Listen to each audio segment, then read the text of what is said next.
welcome to Hump Day Happy Hour, hosted by Dennis in the Know. This is the webcast where dentistry meets real talk, real news, and just the right amount of sarcasm. We are pulling back the curtain on the industry. We're talking to the experts. We're talking to the innovators. We are talking to the everyday clinicians who are out there doing the work. There's no fluff. There's no filter, and there's definitely no sales pitches disguised as education. If it's happening in dentistry, from clinical insights to regulatory curveballs, or maybe the latest scandal at the ADA, we are probably already talking about it. And yes, we are bringing the goods.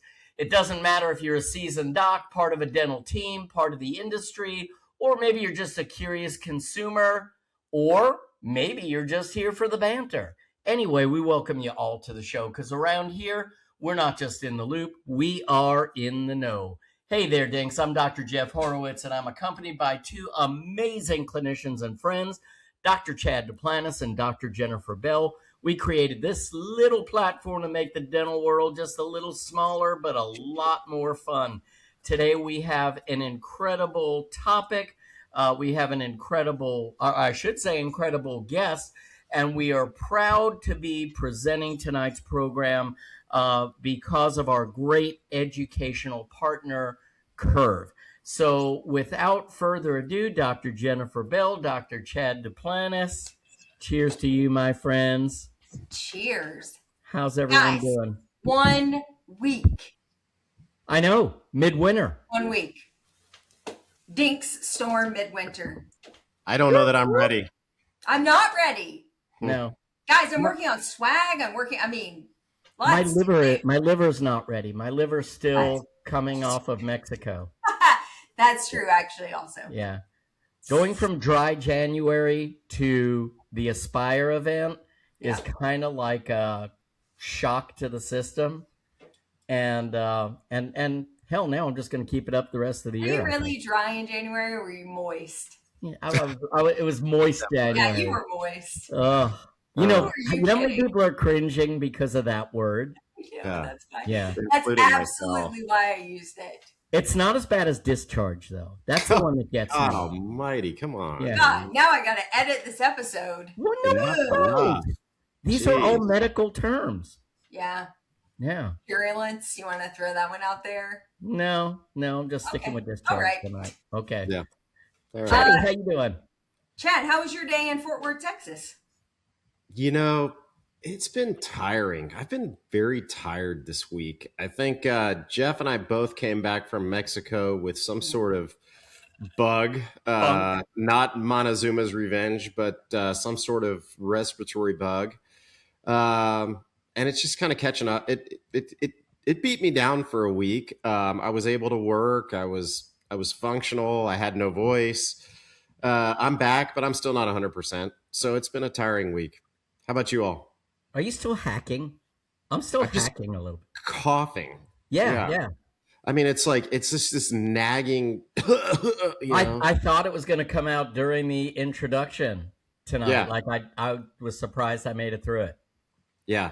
And of course, your wife did get it, but every night I hear, I'm going to get that damn cough. I'm going to get that damn cough. So Jenny's still coughing. I was at the same foam party. I was floating around in your bathtubs, soaking up the same foam, doing all the same stuff, probably drinking out of your drinks, and somehow, still standing. Are you saying it's an age thing? Is that where you're going? I don't know.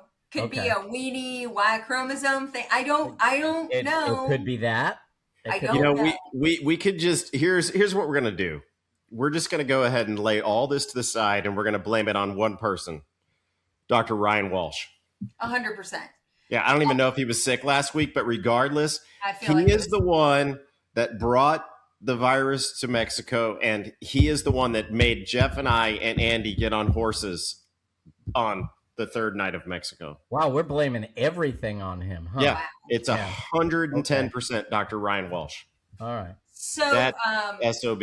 Can I blame my late mortgage payment on him too? Yes. Okay. Why does that not surprise me? it got lost in the mail somewhere. Yeah. No. Jeff Horowitz is permanently on auto draft for a good reason. There are reasons why we all elect to do those things. Nobody needs a hero today. No. Just take it out. Just get it out of there before I ever see it. Hey guys. Yes. Yo. I had a big day. Tell us. I delivered a full reconstruction, maxillary-mandibular, veneers, crowns, 3/4 crowns. What the That's world? a cool day. It's such a fun day. I mean, it's stressful. Did you do anything? Like, what else did you have on your schedule? That's the big question. I had 3 columns of hygiene. That's it. That's the way to do You had it. to check 3 hygienists while you were doing Yeah, that? so remember the way that we run our practice, we do a high-low doc. So this case I had prepped a couple weeks ago. She has a trip coming up, so I was really trying to get it delivered. So I had a window. My low doc column wasn't super busy. Low doc is supposed to be consults or heavy assistant driven production. Like I can deliver an Invisalign case in a low doc column because 90% of that is assistant driven, and I just can come in, glad hand, do the thing, and then I can go do my checks. It's very unusual I would put a full delivery on a low doc, but just with timing and trying to get this thing done, I agreed to do it. So my associate doc was doing high doc stuff, so crowns, fillings, heavy restorative. So technically my responsibility to manage the 4 columns of hygiene. We have 1 hygienist out for medical leave for a couple months, so we're down to 3 hygienists in today's Let me field. ask you this real quick. Yeah. So do you run high doc with 2 assistants, low doc with 1 assistant is probably... No, we have 4 assistants total. No matter Every what? day. Okay. Every day. Because they're also like overflow, sterilization. We do a ton of our own lab work, making our own Essex occlusal guard stuff. So there's always something productive that can be done, whether they're sitting chairside with the low doc or not. And remember, low doc actually is very assistant driven because I will fill that column up with all kinds of stuff that they do and they do alone. So I actually want us to do a show just on this about different schemes for running group practices, because I think it's a really interesting topic, and yeah, I'd love to dive into that deeper. So anyway, from a restorative perspective, I had nothing else going on, but I was managing the hygiene department. Yeah. And that sucks because you just never know what you're walking into. Something and you're like trying to delay it because you know you have a check coming up or whatever. But yeah, I get it. And you're like, is today the day I'm going to bring it up? Probably not. Depending on how that goes, that can be 30 minutes out of every hour on your schedule. Yeah. I mean, we don't want it to be that long, but it can be. Oh, for sure. Yeah. For sure. Hey, guys. Yo, do some news. Let's do it because we got some great guests waiting. I could talk to you all night. Throw it. Yeah. Go ahead. Do the news. All right. Hold on. I have to then figure out how to hide you now that I control all these things. All right, team. Lots of news to get to today. First, I want to reiterate, we talked about this last week. HIPAA, new forms required for all practices. They need to be your digital forms. You have to have it posted in your practice. Feb 16th is your deadline. The ADA has sample forms. I'm sure if you put it in Gemini or ChatGPT, you can also find them. It specifically addresses substance abuse as a non-disclosure issue. It's added into the language. Feb 16th is the deadline, so please make note of that. Make sure that all your paperwork is up to date. I don't think you have to redistribute it to all your existing patients, but you do have to be sure you're giving it to new. And when you're requiring them to sign it, be sure to give them the new form. Lastly, publishing in your office where it is visible for all patients, your revised privacy policy notice should be updated as well. The EPA is re-looking at the fluoride issue. It's been a hot topic. We've had states leaving fluoridated municipal water supplies. There's a lot of activity going on. The EPA has decided to also get into this discussion as well. And they're trying to accelerate the review, which for the government, Godspeed. I mean, that's really not what they're known for, but they're going to try to push this forward to do some additional studies, long-term studies on health complications that might be associated with municipal water supplies that have fluoride in it. There is an open comment period. The ADA has published some deadlines for that. So if you're interested, want to participate in that debate, and I would encourage you to do so, just search up those timelines and open opportunities to provide comment. Usually there's either a web form or some phone number you can call or something that you can submit that information. I think this is a really interesting new discussion that's going to get a lot of debate. So there's a new House Resolution 1 for capping federal loans for graduate and professional students. This is definitely going to have pretty heavy impact in the dental industry, where the average student loan per year is almost approaching $100,000. They want to cap it to $20,000 for graduate students and $50,000 as an annual limit for professional students. This is going to sound terrible, so I'm just going to go ahead and put it out there. But you know it's bad when the Hygiene Association is also getting on board saying, no. This is not going to cut it. You can't cover graduate students doing hygiene programs at $20,000. Not even to mention how expensive dental school has become. So everybody's sort of jumping in. Lots of professional associations are saying, wait, this is not going to cut it. If you decrease these loans, students aren't going to be able to get funded to attend these schools. I kind of think everybody has some responsibility in this. Maybe the professional schools have gotten just a little bit too expensive and access to money has become more challenging. To me, this seems like a roundtable opportunity to work from both angles to maybe find a happy medium so that people don't have to go into so much debt to pursue these professional careers. But I digress. This is current HR 1. It is up for discussion. They're accepting comments through March 2nd. So if you do have any that you'd like to share, and obviously I do, so I probably should provide some as well, you can go online, find the portal, and provide those open comments to your legislatures so that they can provide that as well. Okay, Florida, I see you getting a dental health aid therapist sneaked in. All right. Not the state that I thought would be on the list of passing dental therapy legislation, but here we are. Now, I think this is a combination of a lot of challenges that Florida has had recently. Obviously, an incredible population growth, not putting out enough dentists licensed to be able to provide dentistry in the state. Obviously, not putting out enough hygienists, because that's pretty much every state in the U.S. And then on top of that, Florida has always been historically one of the most tight boards to get a license to be able to practice in their state. Reciprocity, no thank you. You can't come here and practice if you've been licensed anywhere else. They've had a private licensing board even long after North Carolina, which was one of the last licensing boards to stand up for independence. Florida still remained. Maybe that has a little bit to do with why we're now faced with the idea of doing dental therapy and mid-level providers in Florida. I'm kind of surprised.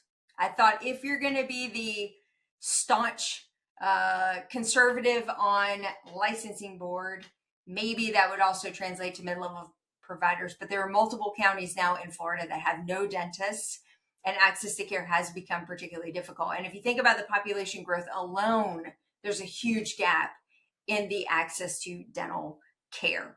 So we'll see how all this plays out, but color me surprised.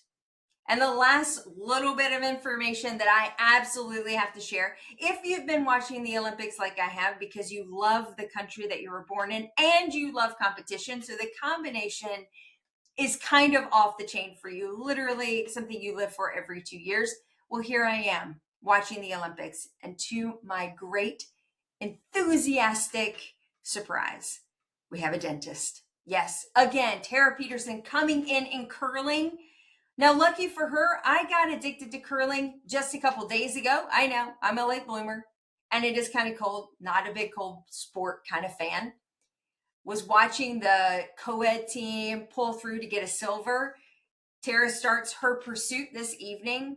How can we not cheer for our fellow colleague? And honestly, if you follow her on Instagram, she's pretty damn funny as well. She has a fit of the day, and they're having a great time over in Milan. So Tara, if you happen to find us on the internet somewhere, some way, first off, we'd love to get you on the show, because this is the absolute type of stories we love to showcase. But second, good luck, Godspeed. And I hope you can curl those giant stones just as best as you can.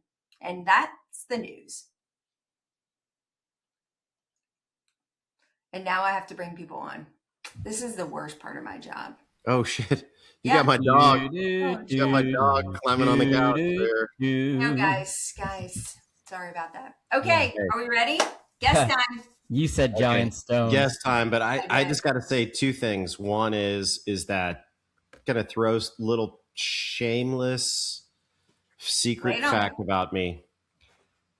I'm surprised you didn't bring it up, but my heart goes out to James Vanderbeek and his family. I mean, he's not a dentist. This is the. I was a huge Dawson's Creek fan. I mean, that's our time. That's our time, people. It's okay, Brian. I'm telling the story. I'm going to tell you something really quick. This is a deep track that very few people know. I was in maybe young high school. It's 10th grade, right? 10th grade, maybe. On the way to Myrtle Beach, because that's where we vacationed every summer. On our way to Myrtle Beach, we stopped at a gas station. I got a Teen People. And who's on the cover of Teen People? James Vanderbeek. Of course, that's why I purchased it, okay? Heartthrob. I'm coming through it. Take it in, whatever. Never think about it again until I met my future husband. And I walked into his family home. And on the wall is a framed Teen People with James Vanderbeek on the cover. The exact same copy that I had in the back of the minivan on the way to Myrtle Beach. Why? Because Brian was also in that Teen People. He was showcased as a teen on the go, busy doing jobs and homework and musicals and all the things that he was doing simultaneously. I'm going to be honest with you guys. Don't remember that section so much. Well, musicals. It's a pretty cool story. Very talented. He can play the cello. Cello. Pretty impressive. Anyway, so James Vanderbeek is quite a soft spot in our family. Well, can I introduce our guest? I think we need to bring our guests on, and I love the topic tonight. So let's go to it, Chad. I am excited. So we have two guests tonight, and unfortunately, I don't have the bio for our second guest, but I'm going to let our guest, Samantha Strain, she goes by Sam. I'm going to introduce her, and I'm going to let her introduce Brendan. But anyway, Sam is the co-founder, chief development officer of Healthstream. Now, get ready for this, folks. What is Healthstream? It is a dental-focused boutique investment banking advisory firm. How's that for a mouthful? Yeah, serving the long underserved lower middle market. Healthstream advises clients ranging from enterprising single practice dentists to multi-state DSOs and MSOs backed by private equity, delivering transaction and growth advisory historically reserved for institutional operators. And yes, I did read that. Basically, Sam has a long lineage in, capital private equity ventures. She was also the co-founder of Doublemint Ventures, a strategic go-to-market advisory, working with defining oral health and healthcare technology companies, including Vivardis, Anatomy Financial, Uptime Health, Overjet, Sleep Architects, Dento AI, and Twofront, supporting innovation from early commercialization through scale. She also co-founded Cara Capital, which is a venture fund of funds. She serves on DSO advisory boards, is an angel investor, and was part of a successful dental exit to KKR. She brings deep experience across investment banking, healthcare, M&A, and strategic growth. But this is what, to me, is the most important. She went to Vanderbilt, so she's kind of a Diego Pavia fan. But she resides in Charlotte, North Carolina with her husband, a former U.S. Marine, and we have a soft spot for our service members. So thank you for your service. And their 3 sons. And so outside of all the things that she's done financially and in dentistry, she does have a life. And it sounds like she's got a pretty damn good family life too. And having gone to Vanderbilt, she might be smart. Just going to say that. I mean, it's not Ivy League, but yeah. But it'll work, I guess. It'll work, I guess. I guess it'll work. And I also want to throw in that, Dawson's Creek, loved it. Joshua Jackson, I actually went on a double date with. I wasn't Pacey. I wasn't dating Joshua Jackson Pacey. I was on the double date with the girl that was dating Joshua Jackson. Dating him. I mean, as far as I'm concerned. Hey, I mean, yeah, exactly. It's so a couple of Joshua Jacksons, though. Oh yeah. Yeah.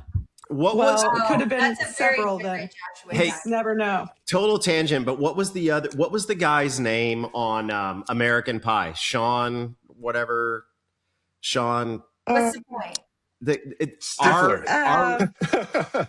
Yeah, it really was about close friend. She went to Brendan's high good at school with this. him, and that was her first kiss. Oh, So no we always kidding. joke about that. Yeah, because Oh, that's hilarious. all those people were our era. I was digging it. You know. Oh yeah, Dawson's Creek totally. was so cheesy, but it was a badass show. It I'm not was gonna lie. so cheesy, and it was right in Wilmington. And you know what? My family also vacationed to Myrtle Beach. So what up, JP? JB. Yeah.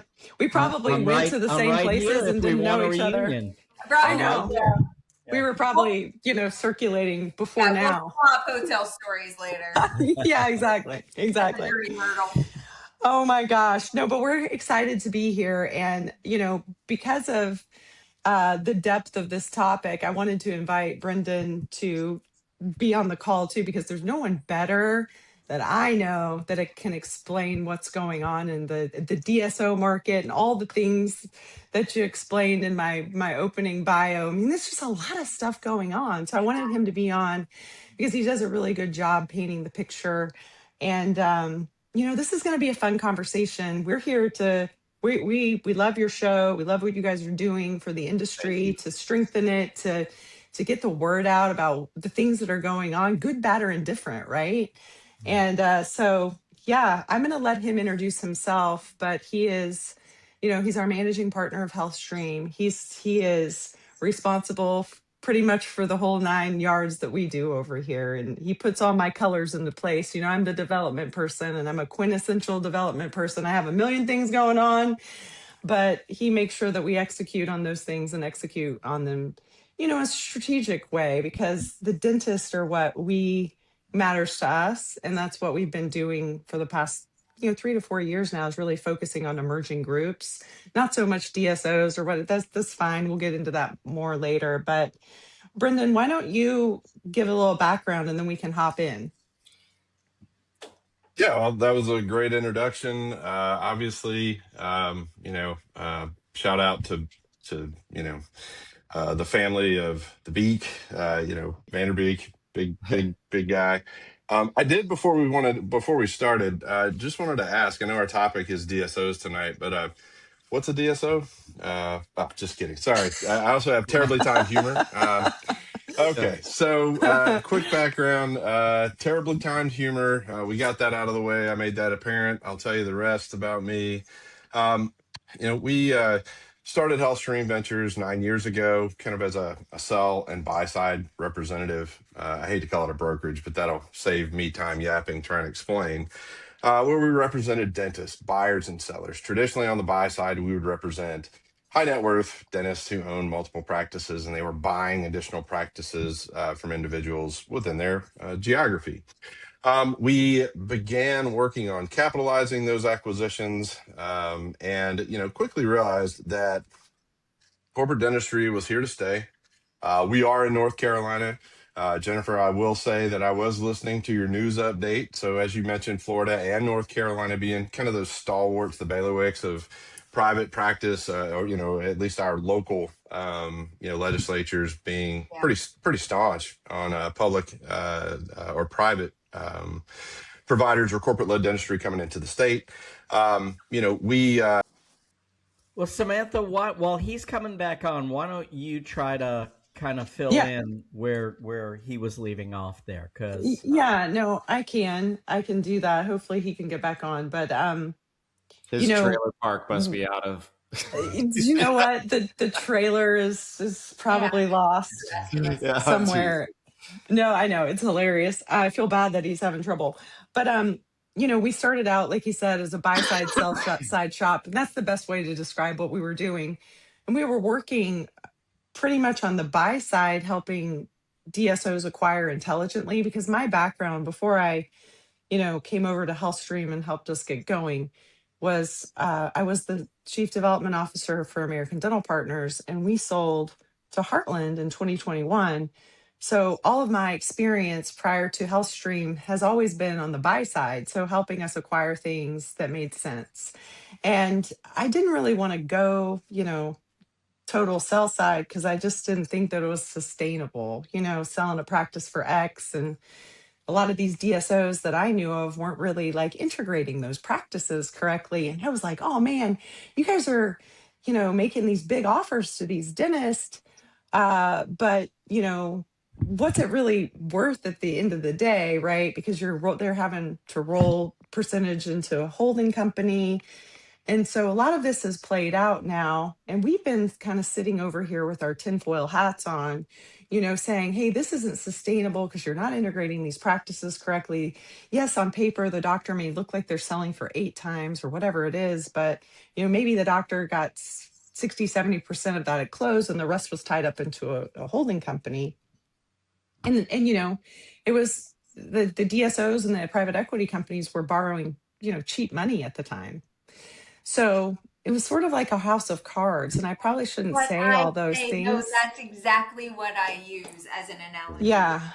And so, we started pivoting our focus as a company, is helping the little guy or little gal do big things. So if you have 3 or 4 locations and you want to go to 10, we help you do that. And so we help with the capital, and we help with the, the advisory and just there's a lot of stuff that goes into building something that's investment grade and building something that's durable for the long term. So, our team is just former C-levels of DSOs or owners of DSOs. So we know a few things about what not to do. And we didn't really, we didn't build this. We were just kind of like coming at it like, if this was ours, what would we do? How would we want it done? And so that's really been their thesis for the past 3 years, is the emerging groups. And then we also work with groups that are just looking for optionality. So things that, I've got 10 partners. I need to bring them in so that they have a pathway to partnership within my organization. We help them structure their holding company so it's something worth value. We do a lot of things along the lines of helping them create and execute on their vision. And there's a lot of awesome little models popping up in the space now that, they don't really want to sell. They just want to keep growing, and they just want to live a great life with their 10 practices or their 20 practices or whatever it might be. I think dentists and people in general like community, right? So it's nice to be able to call someone that's on your team and say, I had this, it was a hard day today. Like just what you guys shared. People that are dentists out on their own don't really have that camaraderie.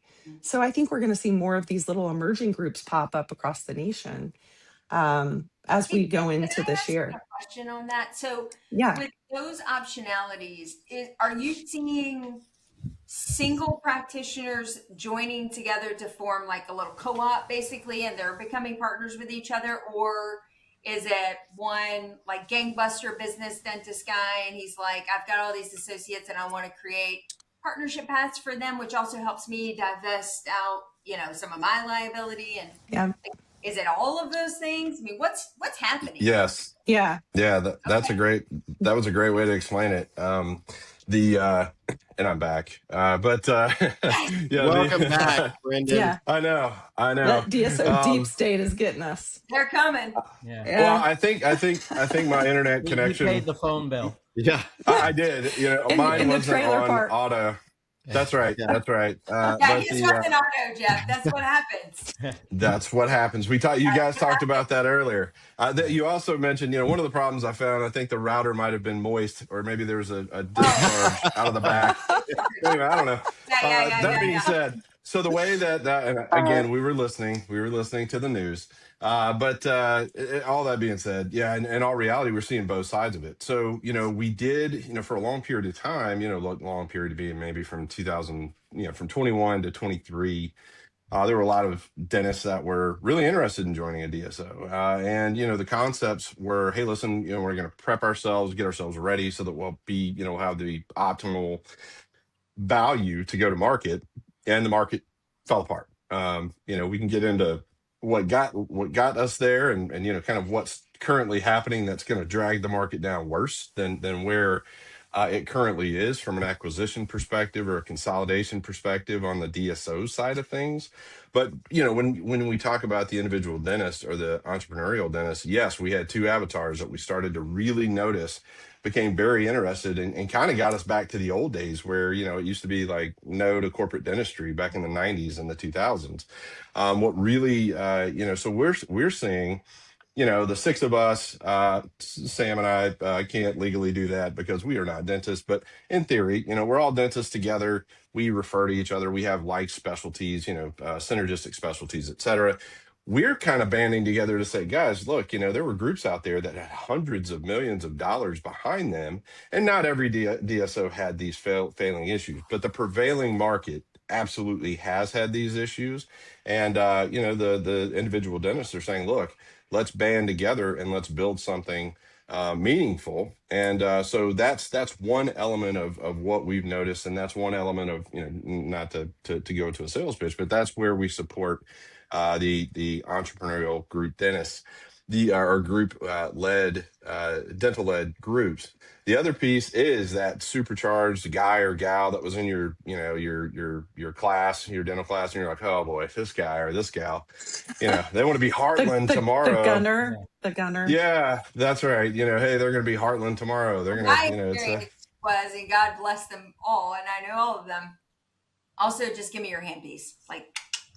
Yeah. Yes, exactly. You're really good at that stuff. Go do that stuff. That's right. That's right. Stay in your lane. Yeah. That's right. Go log into Sage Intact. Go out there and invest in real estate. Go out there and do all those things. It'd be wonderful. But let's watch treating those legions, and let's watch that tooth movement that we have when we're trying to do Invisalign or something. But again, that's the extent of my clinical knowledge, which is good. So we saw both sides of it, and we have seen that the groups and the folks that really have the will, they don't have to have the know-how, right? You didn't get MBAs in dental school. But there are advisors out there and groups that are out there that can help build those individual disparate practices, build them into real businesses with real legal structures and all the financial data sets that they need to run a real business, and actually operate as a true group, and they don't have to be PE backed. So longest answer possible to, do you see, what do the avatars look like? Could have just said yes, but since I missed out earlier. I'll also add a third one, is that we're seeing dentists now that have done their 5-year work back with a DSO group that are now spinning out and saying, I can do this. I'm going to go ahead and open up. I'm going to buy 2 practices, or I'm going to start with 1, and then I'm going to add 2 more. And then, so we help them put together a plan, really everything they need to get there, wherever there is, right? But it's been interesting. That's the I think the third avatar that we'll probably see more of. And that leaves the DSO or the group in a bind, right? Because now their providers are coming up on those 3-year, 5-year work backs, whatever they were, and now they have providers leaving, and we're already short on dentists across the nation as it is. So it'll be interesting to see what happens. Well, how effective will those non-competes be? Well, that's the other thing that we've been dealing with that. So yeah, we've got some really great legal firms that we work with that we've been signaling those conversations to and back channeling, and we're finding that in some cases, yes, there's a contract that those dentists have with the DSO, but if the DSO has breached their contract, meaning if there's some kind of promissorial language in the offer that can't come true, that dictates, hey, you breached, Mr. or Mrs. DSO breached your legal requirements to me as part of our contract, well, that negates any of the other prevailing factors like non-competes. So that's a great question. And, they depending upon the legal structure, depending upon the language, depending upon if someone truly did, breach a contract, then, all the other language in that contract can fall away as well. So and just one last, go ahead. No, please finish. Let me add one more little doom and gloom. I'm kind of like your grandma or your great aunt that It's like, okay. yeah, JB it's is like doom and gloom every week. I It's usually do fair. that. I talk about people that yeah, got dental yeah, I practice. know, It's I nice know. to Hey, have don't one. worry about it, Brendan. Grace passed away 8 years ago. That's well. There you go. It's I'm either Debbie Downer or I'm great aunt, Edna, and Yeah. I'm gonna say, oh, Yeah. it's terrible. What's happening here? Have you heard? And so what I'm gonna, what I'll That's a say is, great as impression. not to get too sensitive, but as it relates to the DSO recap space, we can't go into too much detail there, but there are scenarios that exist where of the very few DSOs that can actually recapitalize, um, we're seeing that in some of those recapitalization events, there are cram downs on non-competes. And so what I mean by that is there's some kind of valuation adjustment in the recapitalization.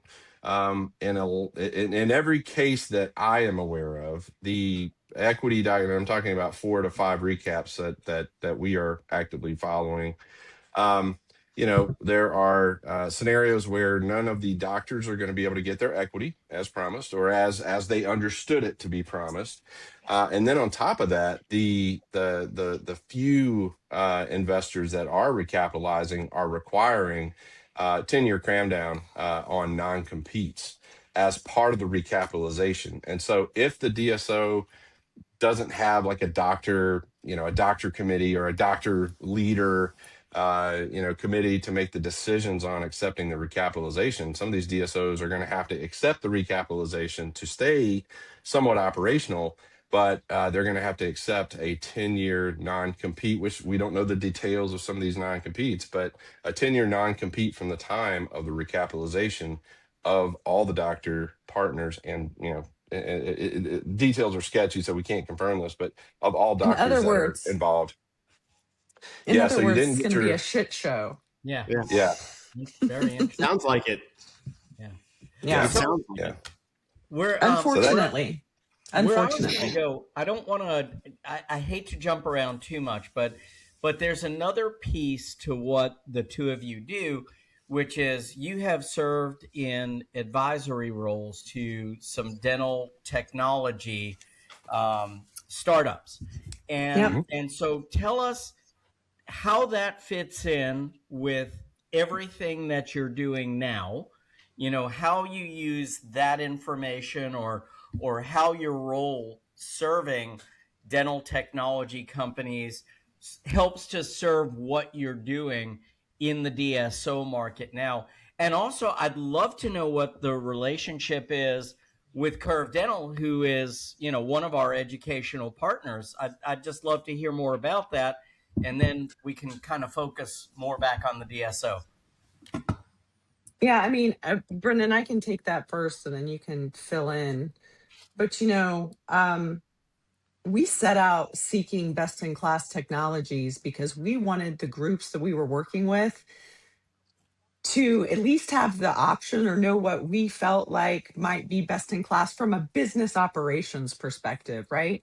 So Smart. that's kind of how we got started on this, right? Because we know the DSO or the group of the future is going to have to be AI powered. It's going to have to be in the cloud. It's et cetera, et cetera. All the things that define it in the next, in DSO 2.0 is really what we're calling it, right? Yeah.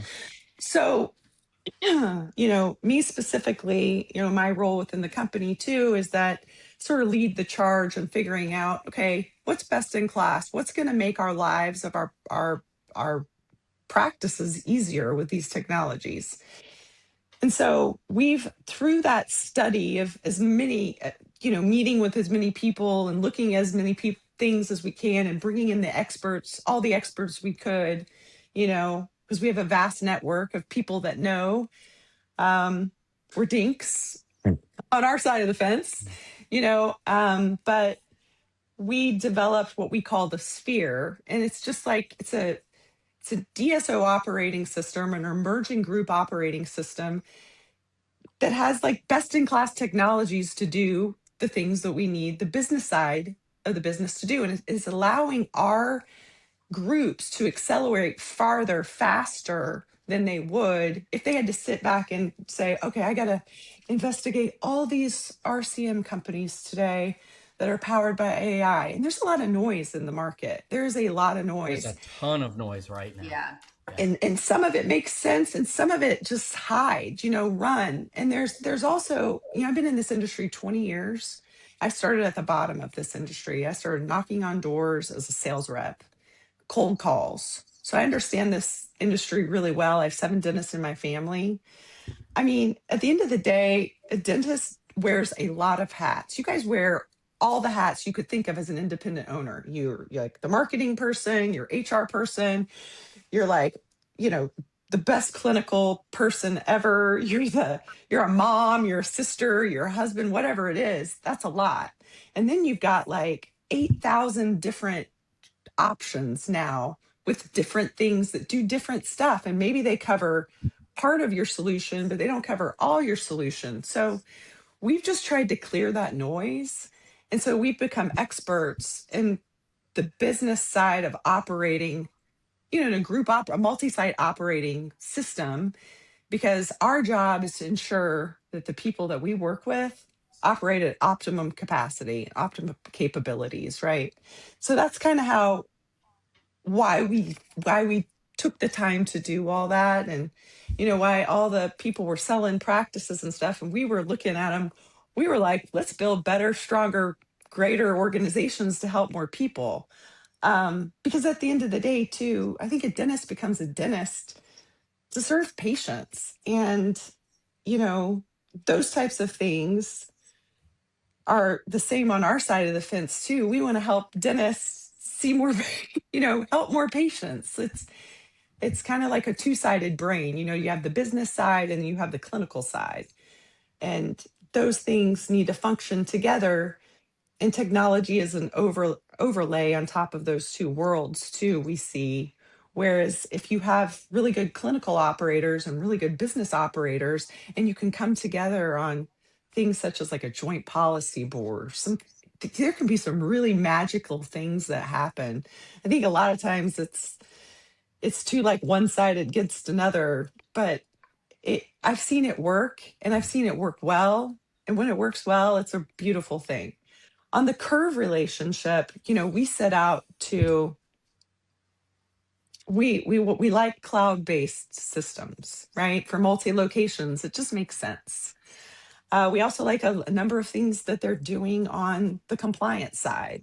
And we like it like it's an all-in-one platform. And Jana, the president, is an awesome chick. She's awesome. You could call her. Yeah, you could call her as an owner of a practice, and she would take your call. She truly cares about making the product. Jana's changing her number now, as you say this, Sam. Yeah. Oh, really? Hey, Jana. Hey. Yeah. Hey. And you Robin's can call Jana fantastic as well. Yeah. Absolutely. The whole team is just dynamite.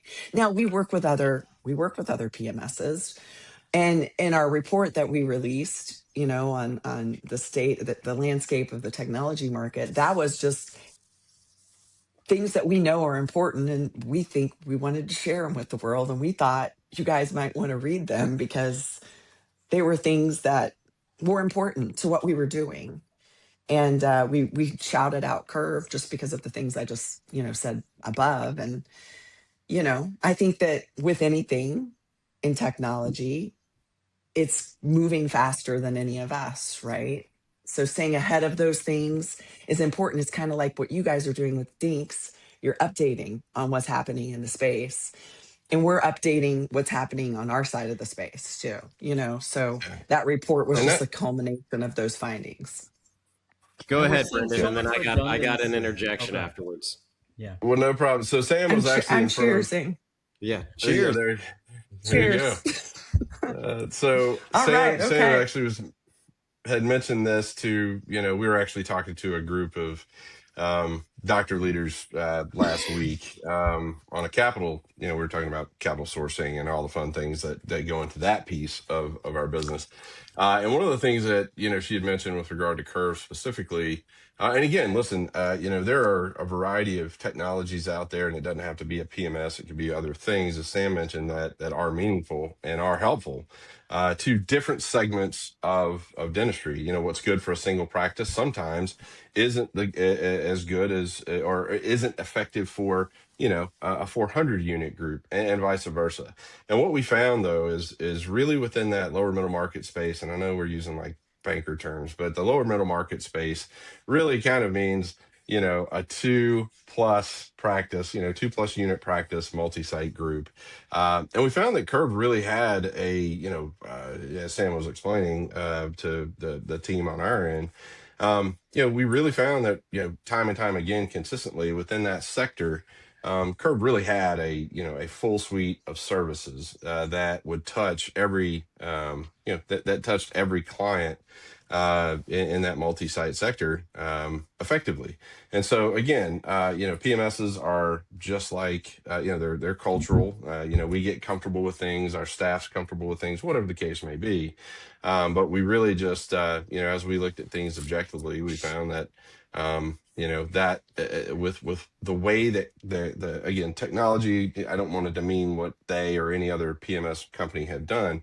Technology is wonderful, and that's important. But what we found is, kind of as Sam was joking, and Jana really is probably going to want to change her number now, is that they were very responsive. I'm going to put it in the chat. The thing. That's right. There you go. So, they were very responsive. There were a number of solutions that they would work to provide and listening to their users. And I'll shout out all every PMS that I know of that's at any major level. They do have great user summits. They listen to their clients. But the things that we found with Curve were quick reactionary, solving problems rather. Creating solutions. How about that? And that's where we decided to kind of name them independently in our technology overview for DSOs. So I love what you had to say, and I will agree. I mean, my big thing about technology and incorporating technology into any practice is we need to partner with innovative companies. And Curve really is on one of the leading edges of innovation. If somebody has a complaint, and I had a very candid conversation with Robin about the biggest complaints that I get, when I hear people talking about practice management software, and she was like, all right, let's talk about it. Let's break it down. Let's see how we can make this better, because every time we bring something up to them, they're constantly figuring out how to change it. And so from a DSO perspective, from an independent practitioner perspective, such as myself, I think Curve is a very buttoned down solution for either type of practitioner. Now, one of the things that I want to bring up, we mentioned the word moist. All right. I think we need to just end it right now. I'm doing this. Yeah, I think so too. Referring to practice management software as PMS. For the love of God, I'm sick and tired of hearing that. Let's stop it right now. Let's end it. We have we got to end this. We got to end this. It's not PMS anymore, okay? It's a software solution, cloud-based software solution. CBS. I don't give a crap what we want to call it. It ain't PMS, okay? Perimenopause is more of the catchphrase right now. So I think seriously. And it is a real thing. It's going to be HRT. Yeah. There's actually no NAD. NAD, all those things. Yeah. I'm down with OPP. I am down with OPP too, but me too. Okay. I'm going to bring up given recent media, just really quickly, just given recent media coverage and the fact that we are addressing that we do want to change the acronym, for plastic management software. I'm sure that's important too. That's a big issue. Plastic. But sticking, but practice management software. How about that? I realize we want to shift on that one. Does anyone want to change the short form? That we typically refer to pediatric dentists while we're at it. Do we want to do that? Oh, pedo. Yeah. Thank you. Yeah. Let's go ahead and change the world. Yeah. All right. Changing the dental world here tonight. Those two bands specifically. No. Hey, Which a lot do. They have kids. I mean, let's switch gears here real quick because now that we've got you canceled, what else do we want to talk about? Yeah. Oh, we would have been canceled a long time ago. I have a feeling we got in trouble for saying shit last year in a conference, so we're good now. No. But I actually I cussed on stage once, but it's okay. It's all good. What can I say? It's all good. We say shit. Part of it. We're good. Yeah. Shit. Yeah. I mean, let's do it one more time. And moist. So, quick question. I'm going to switch to clinical because you all have a very strong hold on the DSO mindset and what's going on in that space. What are your thoughts on the DSO investment in dental education? I know that's a broad-based question, but Jack and I got into a very heated debate with two students from High Point University. You weren't there, JB. It was very interesting. And it was very heated, and there was like this real clueless. It was only heated from one of them, Chad. Well, yes. Well, yes. It was mostly Chad. It was very interesting. So I'm just curious as to what your thoughts are, because I have my opinions and I'll save them, and it's not bad. Are you talking about Heartland sponsoring, High Point to build the school, to give them a pipeline to High Point, Workman pipeline for Also at this ASDA conference that we happen to be also speaking at, represented by an dental company that supports independent ownership. Yeah. Only company on the marquee supporting independent ownership. They probably had 10 companies there of a different conglomeration of large DSO, like regional. You would know many of them because of where you guys are based. Regional DSOs are large partner groups as big sponsors for their education. Yeah. So I mean, maybe Sam, go for it, I might Brendan. lean on this one just really quickly, just because there are. So again, just to clarify, we're speaking about not naming names that have already been named, but let's say, for example, a DSO making an investment into the private education sector for dental schools. Is that what we're talking about, or are we talking about investments into CE and all that sort of? Okay, great. Not into CE, just to the dental education. I mean, CE is a whole different. Into like a dental school. Well, look, no offense to us that live within the dental sphere, whether we're clinical or business or vendors or what have you, but dental is a little slow to move on things. And so what I'm gonna I'm gonna preface that, and no offense, and I don't mean I don't want to get into the whole healthcare versus dental, and if dental is behind healthcare, et cetera, et cetera. We're not going to get into that. But the thing that I'd say is that with dental service organizations or support organizations investing into higher education, actual scenarios where dental schools, I think that in general that's a fine thing, okay, on surface, okay, and the reason why I bring up where dental tends to be a little slow to adopt and to adapt things is that I think there's a pathway, there's some unique teachings that are being introduced at the dental school level that I got to tell you again, I don't study educational policy within dental schools, but I'll just say usually when you invest in something, you can manipulate in a nice way course curriculum and things of that nature, right? There's things that you can educate the dentists on as they're coming through the schools,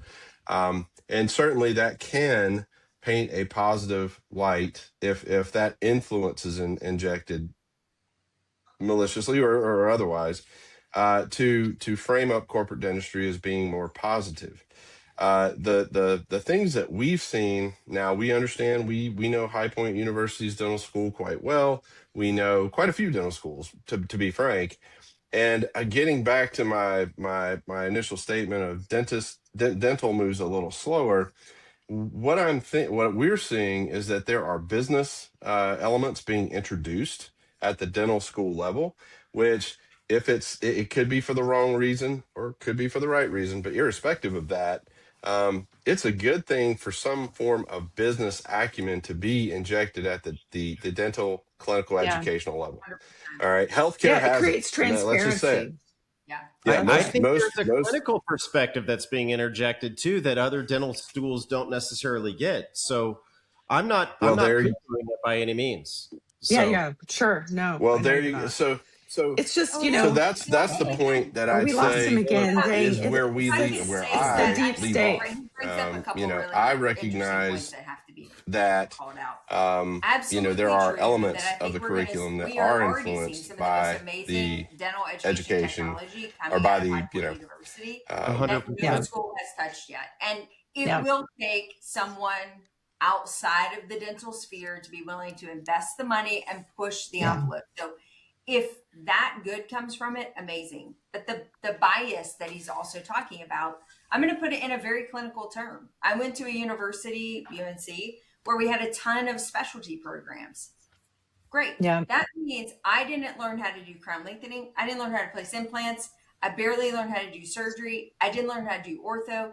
I didn't have to learn how to do a lot of the things. Why? Because the bias was I had all these specialty departments that I had to also be feeding simultaneously. So if you go to a school that doesn't have, 9 or 10 different specialty opportunities, guess who does it all? The GP learns how to do the crown lengthening. The dental education has been wrought with this concept Yeah. that we're not building super GPs. We're not educating them on the broad spectrum of practice opportunities, the technology, the nail on the head is that it is just so far behind where clinical practice really is today. Don't you think? I agree. Well, yeah. I mean, I'm not clinical, but I definitely agree. I mean, just from the standpoint of, you guys are business owners, but there's not one class on business and dental school, right? Like, it just seems like, why didn't someone think of that? But on the technology side, back to saying building the practices of the future, the groups of the future, they have to start training on that stuff to get comfortable with it. And that's why High Point's doing a really good job of putting in those new technologies, showing the students how to use them and how to utilize them and overlaying the business. Speaking of Sorry. technology, Brendan is sideways right now. Brendan's Okay, there he struggling. goes. It's Yeah. that DSO deep state. Yeah, he's getting shut But down. yeah, but I know it's controversial in a lot of ways. But I think it's a model. If you talk to the other DS or the other dental schools, I think they want to emulate some of the things that are there's being done there. What's happening? And they put Epic in, and Epic is like, Yeah. they're moving towards medical dental integration with Epic at a fast pace. And they're also acquiring practices around the school so that they can actually put their students in real life situations within the class or outside of the classroom. Right, wrong, or indifferent, it's a strategy, and Yeah. I think it's one that we're probably going to see work. I know it doesn't. I know there's a lot of people not happy with the no DAT or whatever. That I know it's a DAT, but I don't think they're having. They're not really taking in the DAT scores. But I think it's the traditional model has that academic prestige and that faculty driven governance and the research, orientation. And the High Point model is more like a brand positioning. It's a higher end sort of caliber, but it's student emphasis on experience. And I think the professional outcome, like where you align after you leave here, and it has some strong executive leadership with that school with Nito Cobain. He's a pretty sharp dude. Yeah. And I don't know. I see this was be the dental school of the future is where I think we're going. So go ahead. Go ahead, Jeff. Go No, ahead. I was just gonna say that we're at the 1 hour mark now. Okay. And so we're kind of near the end of Well, are you how long sad that we're people like. leaving you? I Yeah, but know, we but could have another call. we're And lucky maybe that people will Brendan, listen to us for 20 minutes, forget about an hour. So I get we're it. definitely taxing our memberships attention Attention span for span. I sure. know, Yeah, get it yeah, totally. yeah. Yeah.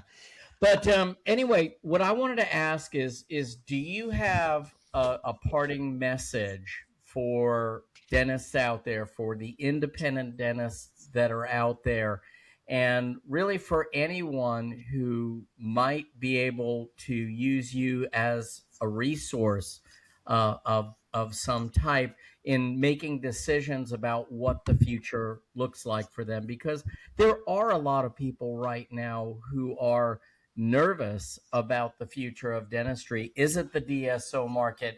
Is it strictly staying independent? Where do I go? There's a lot of trends that are unfavorable. So what is your parting message to everyone out Yeah. there? My parting message would be, know your options. And, you don't have to sell. There's ways that you can continue to grow. There's other models that are popping up. We're seeing, services that are popping up. We've actually rolled out, well, we will be rolling out a BPO, which is a business processing organization that just does all the back end stuff, all this business stuff without selling your practice. There's going to be more models like that. So I say know your options. And I'm happy to take a call from anybody, and I'm happy to get us on the call with Brendan, who's I'm maybe just a tiny bit smarter than him. But, we can all just chit chat about your situation because everyone's JB says that situation when is we're not different. around, and it's I Yeah. true. say it all the Yeah, time. yeah. To your But face. smart woman. But, I think just know your options. I'm happy to talk. I've been in the space a long time. I could talk about just about anything, at least at a surface level on the business side. I mean, on the clinical side, but on the business side, I may know who you need to talk to, right? If it's not us or whatever. So I'm happy to just say, call me. And you can not call Jana, just call There me. you go. Just call Yeah. it. We're And so actually, Brenda just texted me and she now forwarded all her calls to you. So that's weird Yeah. that happened. But anyway, yeah, it's fine. I'm That's gonna fine. have to, and go. And I also want to say, go Tara, because she's an expert curler, Yes. and you need to get on Dinks. Yeah. Yeah. Share your story. That will happen. We will make that happen. You guys will get her.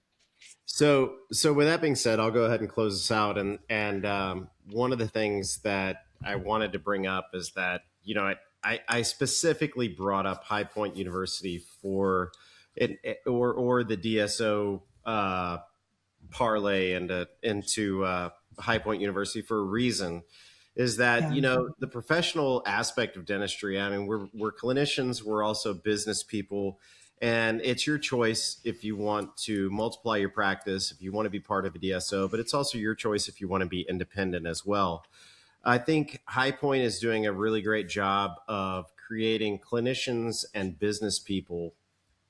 And I think that there's a lot to be said about that. I'd much rather a dental school funded by a DSO rather than funded in part by an insurance company. I'm sorry, I'll just go ahead and say it. Oh, And so, with that being said, we're in a professional environment or professional education. We're taught to think for ourselves, and so just because you do that doesn't mean you have to be part of a DSO, and it doesn't mean you have to be independent. The choice is yours, but use the education before you use resources, like Samantha and Brendan, to help you decide what's the best route for you as a practitioner.